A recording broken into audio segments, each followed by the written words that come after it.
오늘 성령님에 관한 얘기입니다. 할렐루야. 저는 이제 오랫동안 목회하면서도 성경 그 강의만 쭉 배워온 목사인데, 언어 설교로 이제 저는 지금 어디서 초청을 하면 거의 다 언어 설교를 하는 거예요. 그런데 두 번 다시 안 해요. 근데 녹화해서 일단 촬영이 한 번 나가잖아요. 그럼 다른 데서 안 해요.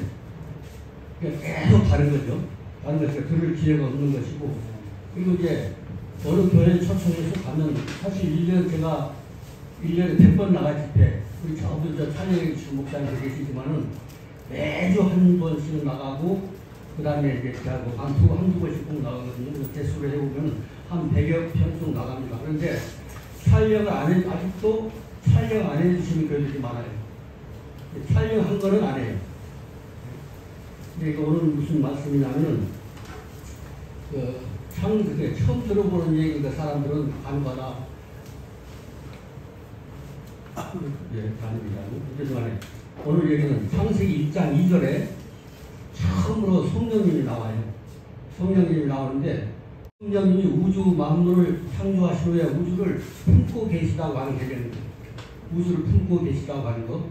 내가 할 때 드리겠습니다. 온전히 우주를 품고 계신 분이 성령입니다. 또 우리 사도행전 1장 8절에 보면은 성령님이 너희에게 임하시면 그분이 어떻게 한대요?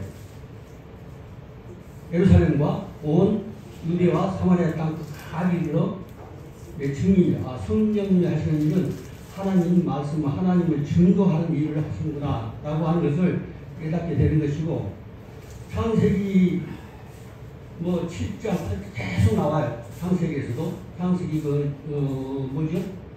노아 홍수 때도 성령님이 그 물을 온 지구를 덮었던 그 물을 흘러나가게 하는 거.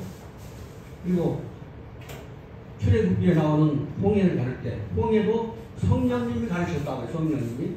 번역 성경으로 보면은 그걸 잘 이해할 수가 없는 거예요. 성령님이 하시는 일은 어마어마하게 광대하고 온 우주를 품고 계시면서 사실은 두 번째로 큰 일이 노아 방주 때 그때 물을 성령님이 밀어내신 거. 그 다음에 조금 소규모로 한 것이 출애굽할 때 홍해 갈라진 거. 홍해 가르신 그 일 하실 때도 우리가 보면 어마어마하게 큰 일 같잖아요. 그런데 노아 홍수 때 그 하나님의 역사하고 비교할 수가 없는 것이고, 노아 홍수 때 그 정도는 창세기 1장 2절에 처음 나오는 그 성령님의 역사, 그 성령님의 역사하고는 비교가 안 될 만큼 성령님의 역사가 큽니다.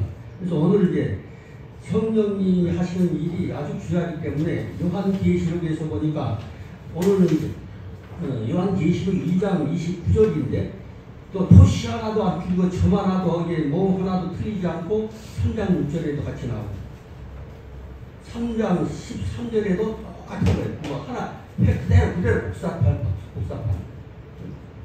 그리고 22절에 3장 22절에 똑같은 말이 나옵니다. 그래서 맨 우측 상단에 보면 계시하고 2장 9절 19절 써 있는 것이 가져온 그랬습니다. 이게 계시가 아주 말이거든요. 계시. 근데 번역 안 한 부분은 무번역 써 있죠. 미라고 하는 번역을 안 했어요.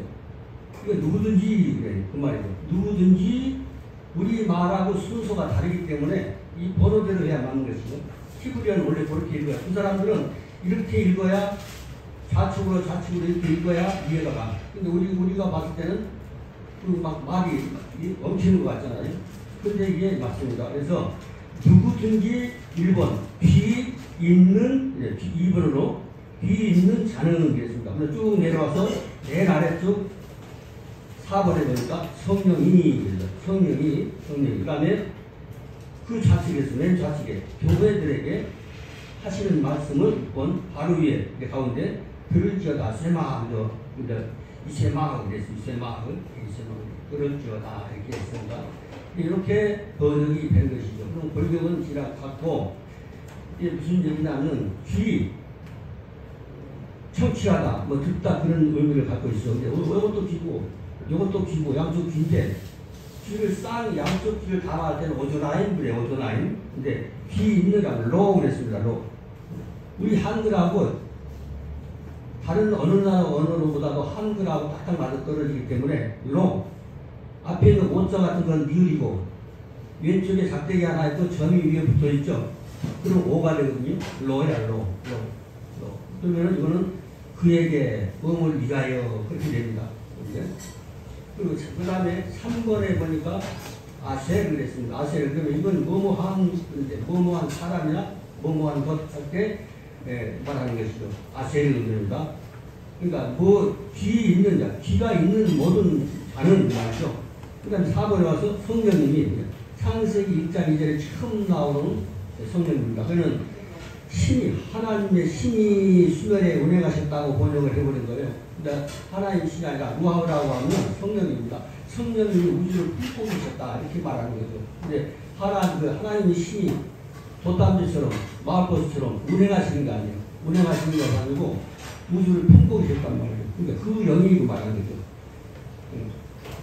그러니까 귀 있는 자는 그 영이, 그 성령님이 하는 거예요. 그 성령님이 누구에게 하는 말씀이죠? 맨 좌측에 5번에 교회들에게 그러면 락벨로 들렸습니다. 락벨로. 모든 회중들에게, 모든 집회들에게, 모든 무리들에게, 모든 모임들에게 하는 말이에요. 예수 그리스도의 이름으로 모이는 모든 모임을 모임이 교회죠. 교회라고 하는 건가? 교회들에게 이렇게 우리 교회도 마찬가지예요. 교회 하시는 말씀을 기도한다. 오메르 6번에 보니까 오메르 그랬습니다. 오메르는 좌측에 해설이 있죠. 아람어라고 써 있죠. 히브리어에는 거의 아람